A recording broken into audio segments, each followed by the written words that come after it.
Hello बच्चों, मैं हूँ गीता चौहान और आज के इस हिंदी विषय में मैं आपको कक्षा चौथी का पाठ 3 नौकरी की शर्त पढ़ाऊंगी। बच्चों, इस पाठ के लेखक हैं वीरेंद्र जैन। बच्चों, हमें अपने जीवन में कभी ऐसे लोग मिलते हैं जो शारीरिक व मानसिक रूप से अस्वस्थ होते हैं, लेकिन हमें कभी उनकी शारीरिक अक्षमता को लेकर या शारीरिक बनावट को लेकर कभी ऐसा कोई मजाक या उपहास नहीं उड़ाना चाहिए, क्योंकि ऐसा मजाक और जो है उपहास करना एक अपराध होता है। बच्चों, हमें ऐसा दुर्व्यवहार किसी भी लोगों के साथ में नहीं करना चाहिए, क्योंकि ये एक अपराध है। और हमें क्योंकि कभी ऐसा भी हो सकता है क्योंकि इस व्यक्ति की शारीरिक बनावट जो है कभी उसका एक गुण भी हो सकता है, जो हम उसका दोष मानते हैं वो कभी उसका एक गुण भी होके आगे आ सकता है।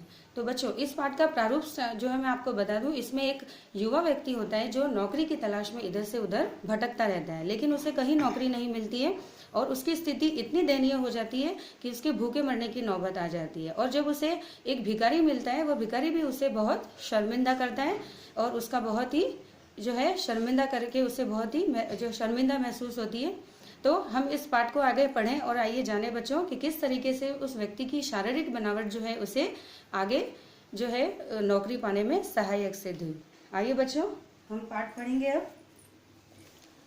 पाठ 3, नौकरी की शर्त। बच्चों, इस पाठ को पढ़ते समय मैंने इसमें कुछ शब्द अंडरलाइन रेखांकित किए हैं। उन शब्दों को आप पढ़ेंगे और अपनी नोटबुक में देखकर लिखेंगे। ये बच्चों कठिन शब्द हैं जिसके अर्थ भी मैं आपको जो है पढ़ते समय बताऊंगी। चलिए बच्चों, पाठ शुरू करें। उन दिनों मेरे पास कोई काम नहीं था, भूखे मरने की स्थिति थी। मुझे एक नौकरी की तलाश थी, मगर नौकरी मिल ही नहीं रही थी। मैं जोर शोर से स्वयं भी नौकरी की तलाश कर रहा था, तलाश यानी कि नौकरी की ढूंढ रहा था, और अपने दोस्तों से भी कह रखा था कि अगर उनकी नज़र में मेरे योग्य कोई नौकरी हो तो बताएं।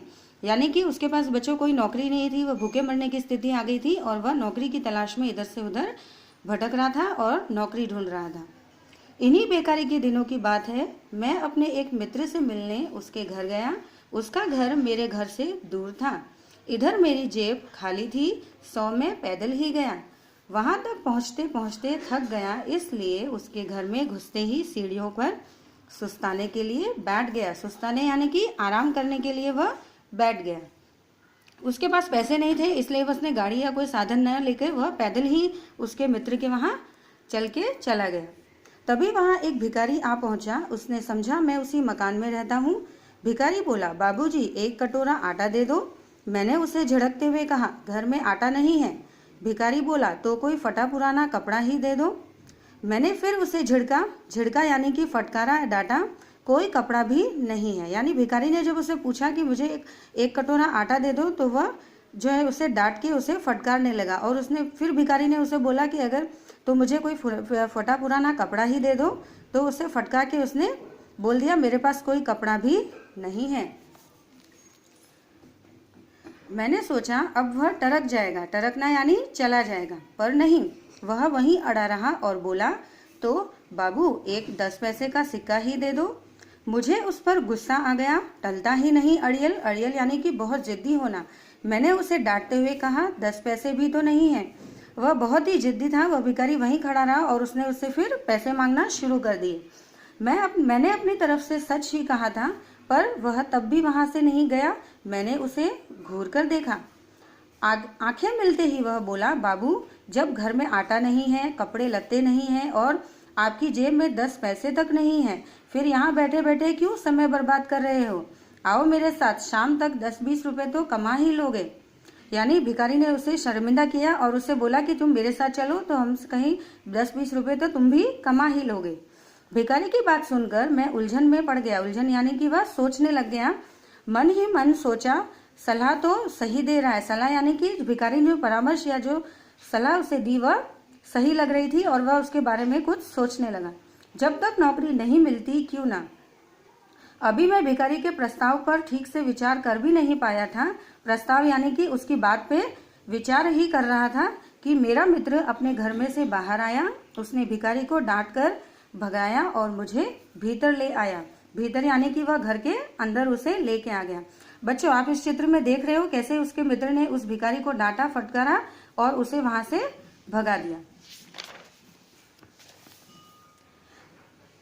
मित्र की इस हरकत पर मुझे गुस्सा आ गया। अभी उसने जब देखा कि मित्र ने उस भिखारी को भगा दिया है तो उसे अपने मित्र की इस हरकत पे बहुत ही गुस्सा आया।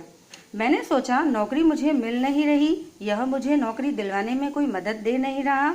जो एक मददगार मिला उसे ऐसा भगा दिया जैसे अब मेरी रोटी पानी का इंतजाम यही करने वाला हो। मैं उसके बारे में अभी और न जाने क्या क्या सोचता कि उसने मेरे आगे एक अखबार रखते हुए कहा, यह देखो, तुम्हारे लायक एक नौकरी है। यह सुनते ही मेरी खुशी का ठिकाना न रहा, क्योंकि वो अभी नौकरी ही ढूंढ रहा था और जब उसे उसके मित्र ने एक अखबार में एक नौकरी के बारे में बताया तो वो बहुत ही खुश हो गया। अखबार में लिखा था, एक नवयुवक की जरूरत है, काम कोई खास नहीं लिया जाएगा, वेतन अच्छा दिया जाएगा। नौकरी पाने की एक शर्त रखी गई, नौकर कभी हंसेगा नहीं, जिस दिन हंसेगा नौकरी से निकाल दिया जाएगा। इस शर्त के साथ नौकरी करने को तैयार नवयुवक यहाँ दिए गए पते पर आकर मिले। इसमें नौकरी की कुछ शर्त रखी गई थी कि उसके नौकर कभी हंसेगा नहीं और ना उसे शर्त के अनुसार उसे वेतन भी अच्छा दिया जाएगा। मित्र ने सलाह दी, शर्त है तो अजीब, पर तुम तो यूं भी नहीं हंसते, जब हंसते हो तो लगता है रो रहे हो। अगर तुम कभी हंस भी दिए तो कोई यकीन ही नहीं करेगा कि तुम हंस रहे हो, इसलिए तुम जरूर ये नौकरी कर सकते हो। यानी उसने जब मित्र ने उसको सलाह दी कि ये तुम्हारे लिए ही नौकरी है, क्योंकि तुम्हारा चेहरा ही ऐसा बनावटी है कि जो तुम हंसते हो तो ऐसा लगता है कि तुम रो रहे हो और जो तुम रोते हो तो ऐसा लगता है कि तुम हंस रहे हो, यानी ये नौकरी तुम्हें मिल ही जाएगी। मित्र की सलाह और अखबार लेकर मैं अपने घर लौट आया। आते ही अलमारी में से दर्पण निकाला, दर्पण यानी कि आईना या शीशा निकाला, उसने सामने रखा और देर तक हंस हंस कर यह देखता परखता रहा कि मित्र सच कह रहा था या झूठ।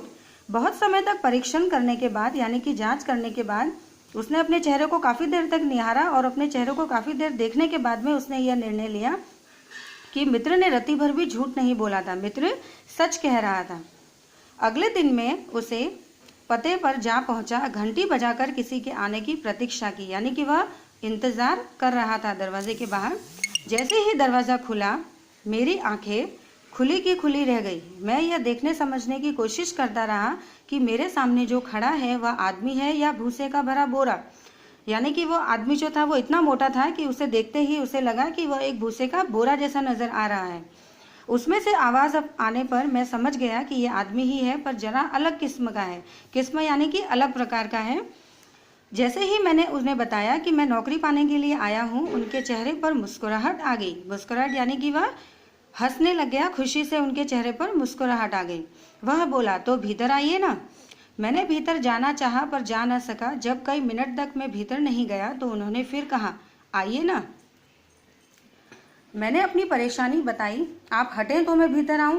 अभी तो भीतर घुसने लायक जगह नजर ही नहीं आ रही है।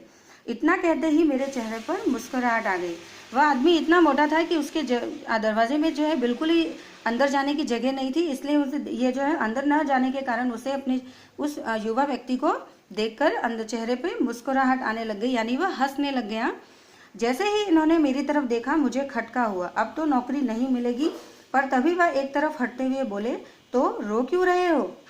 मुझे समझते देर नहीं लगी कि मेरी हंसी को ही वह रोना समझ रहे हैं। मैंने बात बनाई, असल में कई दिनों से बेकार हूं ना, इसलिए रोना आ गया।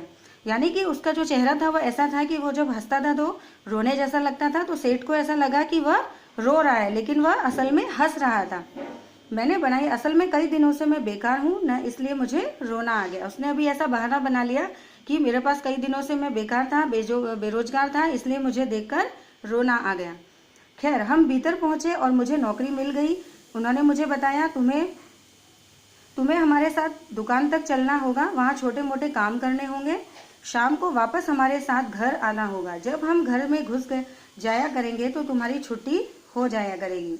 कभी कभी हमारे साथ फिल्म देखने भी जाना होगा। बस इतनी आसान नौकरी पाकर मेरी खुशी का ठिकाना ना रहा। कल तक मैं जिसे अपना शारीरिक दोष मानता था, आज वह औरों की नज़र में मेरे एक गुण में बदल चुका था।